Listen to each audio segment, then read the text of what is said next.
مشکلات کو دور کرنے میں ہم کیا کردار ادا کر سکتے ہیں، اس حوالے سے اپنے خیالات کا اظہار کرنے کے لیے تشریف لاتے ہیں جناب حجت الاسلام والمسلمین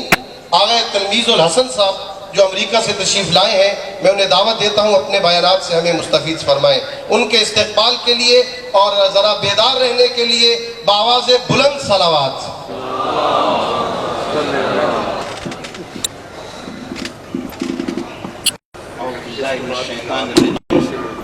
بسم اللہ الرحمن الرحیم۔